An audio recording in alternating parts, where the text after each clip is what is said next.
Hello everyone and welcome to another Manufacturer Series video, and as you can see in the background we chose Genesis. Now we had a choice of two manufacturers. Obviously we didn't want a front wheel drive car anymore in group 4, so it was a choice of Genesis and Ford. They were my other two choices if you remember back in the previous video that I did with the Manufacturer Series, and the Genesis won with the vote. We had a quite close vote, to be fair, in terms of the vote on this live stream. So I do live stream, so if you aren't subscribed to the channel, subscribe. We do live stream. Not so much in the week at the moment due to work, but you know, weekends, we're there.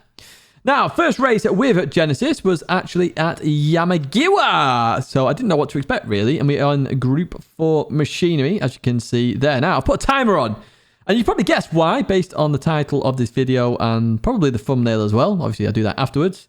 Yes, you are about to witness the longest qualifying in the history of this channel. So we're already 15 seconds in. I'm guessing 5 people are about to get disconnected.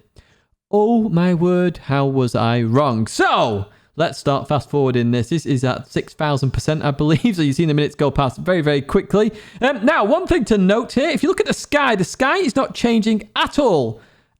Here. So it's kind of interesting that it's not changing at all. It's like it's set in stone, it's frozen, waiting for everybody to load. Now, as far as I'm concerned, as we hit the 20-minute mark, we waited for 20 minutes so far on stream. As far as I'm concerned, we're waiting for whoever's got the black screen to leave, and then we can then get on with qualifying. So we get to 30 minutes now.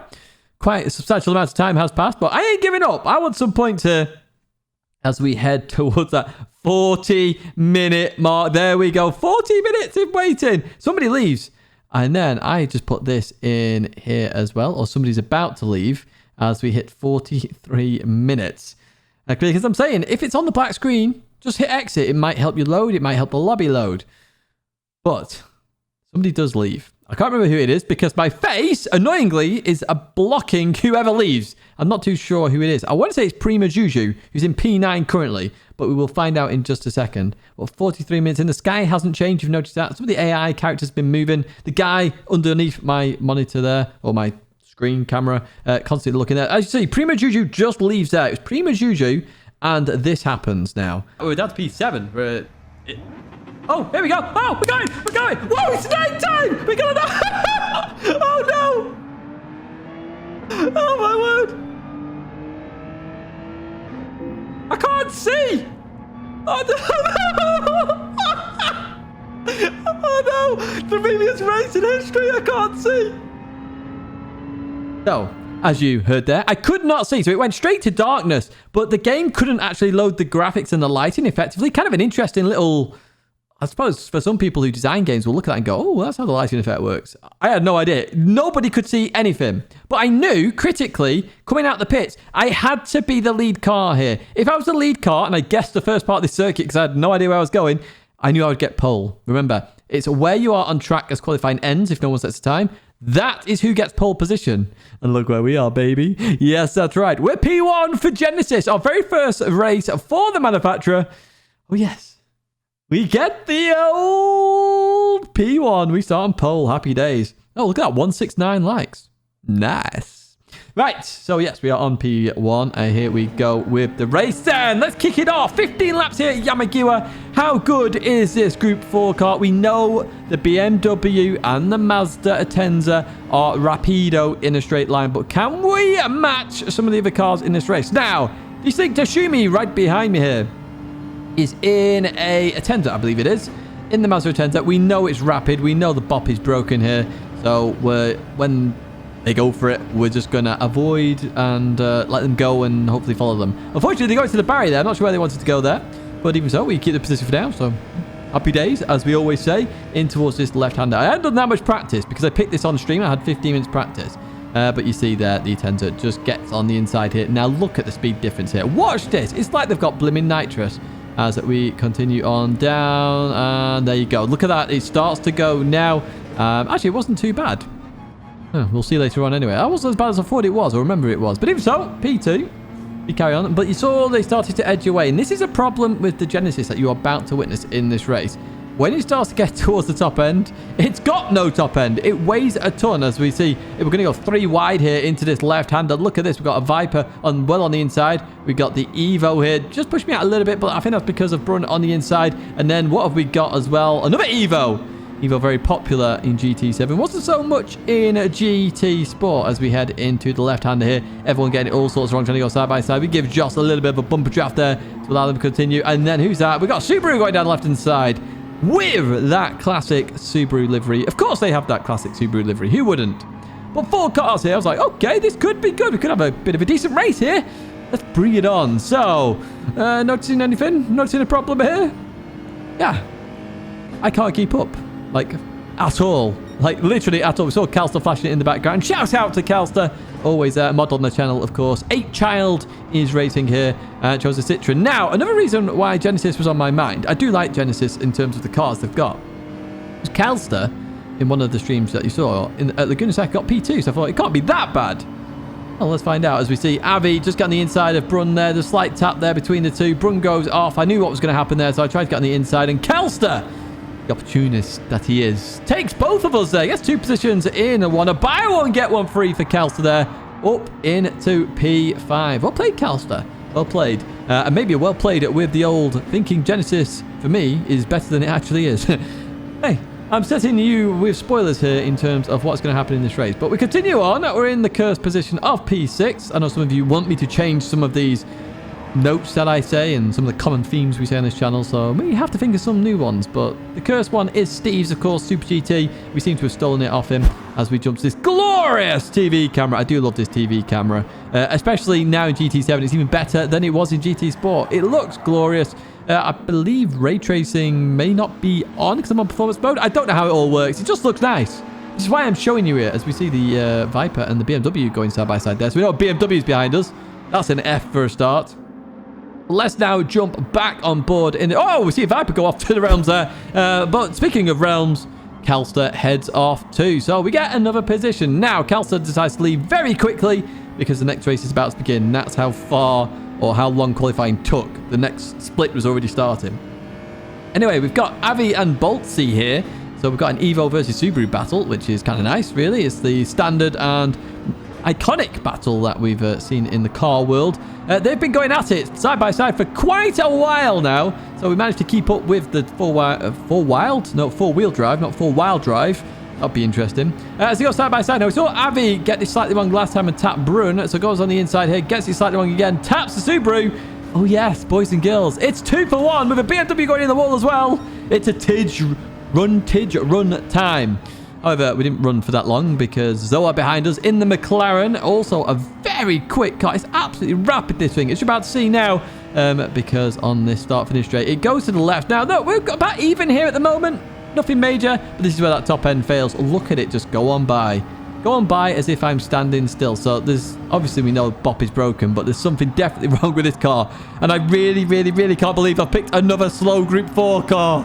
I really need to test. Or actually not test. Just pick the good manufacturers. I can't at the moment pick the manufacturers I like that I want to race with. I want to race with Audi, Genesis, Ford, Peugeot as well. Obviously the RCZ Group 3 car is a good car to be fair, but the Group 4 not so much. So I am going to have to just go to the likes of McLaren, etc. to really just have decent races because at the moment I'm just going backwards. Now I'm not going to race that many manufacturer races this season because I did do the Group 3 at Interlagos. That didn't go well. So it was actually atrocious. It's one of the worst cars I've ever driven in my life. Which is very different to when I tried it at Daytona. Now, up ahead, let's get back to this race. McLaren gets it all sorts of wrong here, so I think, excellent! We'll retake that position. We'll have a bit of a fight. Now, in the grand scheme of it, maybe I should have stuck behind them because they're just going to overtake me on the straight anyway, so whatever I do is irrespective. Now, does that say world's fastest gamer on there? It does, doesn't it? Oh, well played for representing world's fastest gamer. It did something good. Now, I'm in the slipstream here of the McLaren. I've got BMW behind it in the slipstream of me, of course. And look at this. Straight on by. Look how fast it is, honestly, compared to me. Now, don't get me wrong, the Genesis is good in the corners, but I can tell you now, this car is slower than a Megane trophy in a straight line. It is slower than a Megane trophy in a straight line. Do you know how crazy that is? As we do keep this position around the outside on that corner. But do you know how crazy that is to say in this game? Bearing in mind we know how slow the Megane trophy actually is. This car is slower than that. It's unbelievable.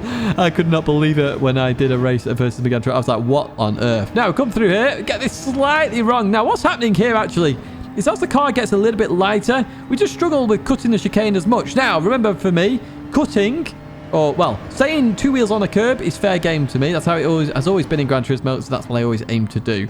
As we go well too deep here with dirt on our tyres. So the BMW clean on through. Vidas. Apologies, my friend, for getting your name wrong. But goes into P4 there. The BMW, very strong car, but also driving very well, of course, to still be up in that P4. Now we get to some chicane time. As I say, it's been getting lighter and been troubling me even more. You see, we get a bit of a dodgy bounce. We head off to the realms and a lot of understeer there as well. So we're going to lose a lot of time. Now, my goal here was to try and get P5, but doing that cost me well over a second and a half in terms of time.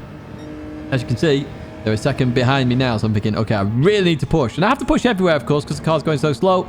Oh, no, we get it wrong again. I really need to stop cutting at this point. As we're about to find out now, I've lost all my speed and momentum. The car is so slow anyway, it's even more detrimental to me. The Subaru goes clean on by, and here's Avi. So they're still having this Evo Subaru battle. In towards the left-hander we go then.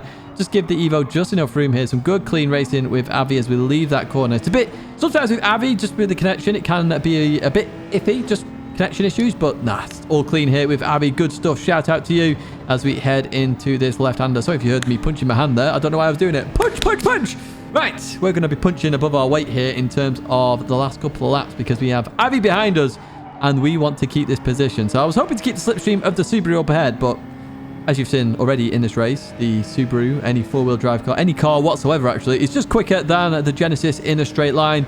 As you see, I'm looking behind me now, as I can see Avi coming in that Evo. Look at the momentum. Why can't I have that momentum in the slipstream? I don't know. In towards the left we go. Again, some side-by-side racing here. I'm trying to hang it around the outside. This is so difficult. We continue to do so. Oh, my word, we keep it. Now, in my head, we saw Avi hit 2 cars earlier on. Accidental, of course, which was slight mistakes. In towards this left. I was ready to lift. However, Avi lifted. So Avi learned, which is awesome stuff. Good sportsman-like stuff. We keep the position for now. We're technically costing Avi maybe P5 here because we are fighting so hard. But we're getting towards the end of the race here. I have to fight for everything I've got just for those vital few points. As Avi looks around the outside. Then as we head towards this last corner for the penultimate time.